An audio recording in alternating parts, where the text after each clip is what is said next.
जैसा हम जानते हैं कि हमारी विकसित भारत संकल्प यात्रा, इसके कार्यक्रम चल रहे हैं। बंधुओं, इसके पीछे की भूमिका, जैसा हम जानते हैं कि लोकतंत्र में सरकार के काम होते हैं जन कल्याण, और जन कल्याण के कई रूप हैं, कई उसके पहलू हैं। जैसे विकास के काम ये जन सुविधाओं के लिए किए जाते हैं।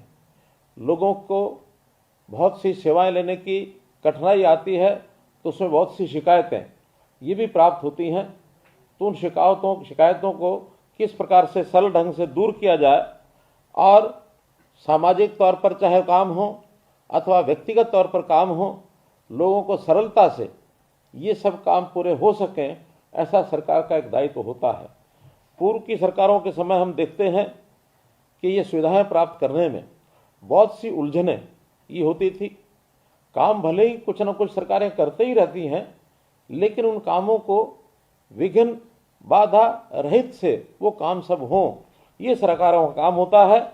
और ये जो चक्कर काट काट करके लोग थक जाते थे, उनको दफ्तरों में बाबू सीधा रास्ता नहीं देते थे, ये बहुत बड़ी परेशानी का एक कारण होता था।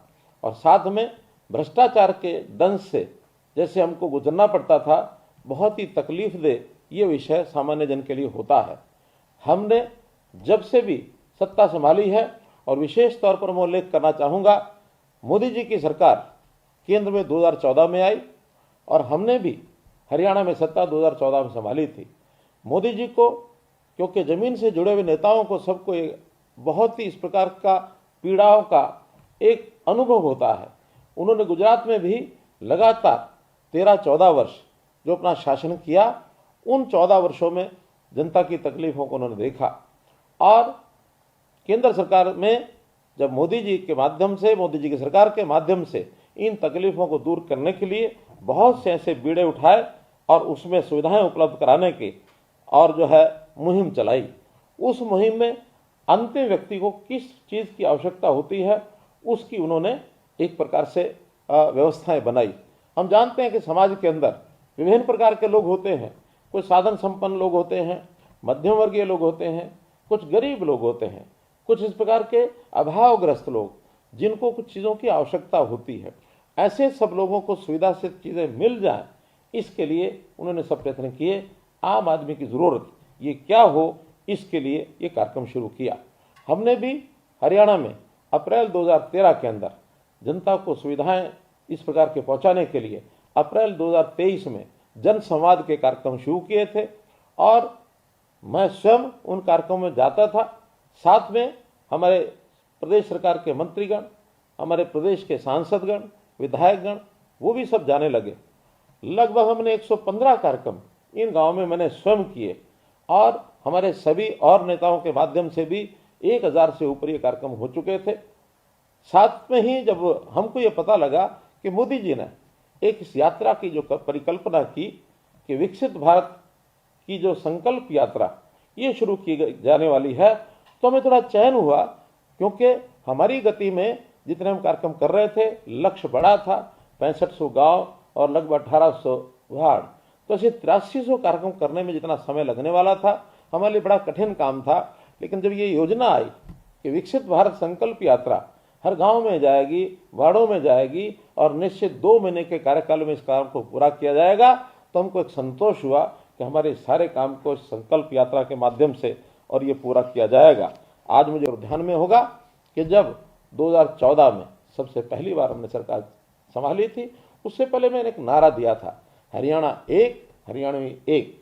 हरियाणा एक, हरियाणवी एक का अर्थ यह है कि हम सबसे पहले अपने आप को हरियाणवी माने। हमारे छोटे छोटे वर्ग हो सकते हैं, जातियां भी हो सकती हैं, व्यवसाय हमारे हो सकते हैं, आयु का अंतर हमारा हो सकता है, लेकिन इन सब बातों से ऊपर अगर एक सोच लेकर के चलनी है तो हम हरियाणवी हैं। हरियाणा एक, हरियाणवी एक, इस बात को यदि लेकर के चलेंगे तो निश्चित रूप से आगे बढ़ेंगे।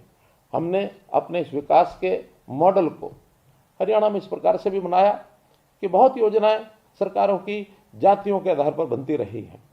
SC-BC एक कमज़ोर वर्ग है, मान के चलता हूँ, लेकिन कमज़ोर वर्ग सामान्य समाज में भी बहुत बड़ी संख्या में ऐसा वर्ग होता है। तो आखिर हमने सुख सुविधाएं इनकी बढ़ानी है। जो समाज के इस सारे सिस्टम में अंतिम पायदान पर खड़ा है, उसी व्यक्ति को, उसी परिवार को थोड़ी सी आवश्यकता पूर्ति करने के नाते से हमको योजनाएं बनानी चाहिए। मैं तो यहाँ तक मानता हूँ कि सरकार के साधनों पर, हमारे साधनों के ऊपर सबसे पहला अधिकार ये गरीब व्यक्ति का है। तो गरीब व्यक्ति की सेवा पहले होनी चाहिए, वो किसी भी जाति का हो।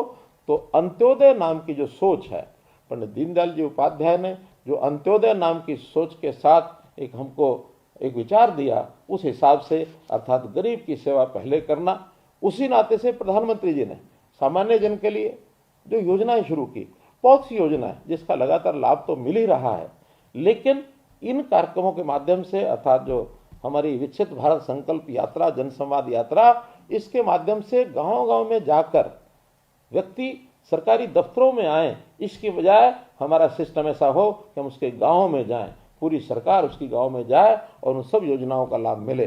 केंद्र सरकार की योजनाएं बहुत सी हमको मालूम है, जैसे प्रधानमंत्री उज्ज्वला योजना, प्रधानमंत्री आवास योजना, प्रधानमंत्री जीवन ज्योति योजना, प्रधानमंत्री सड़क सुरक्षा योजना, मुद्रा योजना, स्वामित्व योजना, स्वनिधि योजना, विश्वकर्मा योजना, फसल बीमा योजना, नमो ड्रोन दीदी, ये योजना, तो ऐसी कितनी ही योजनाएं गिनाई जा सकती हैं। इन सब योजनाओं का लाभ आखिर जिस व्यक्ति की जरूरत है उसको मिल रहा है कि नहीं मिल रहा है, इसकी जानकारी तब मिली जाकर के बहुत से लोग अभी भी वंचित थे, जो आज आकर के लगातार इन योजनाओं का लाभ ले रहे हैं।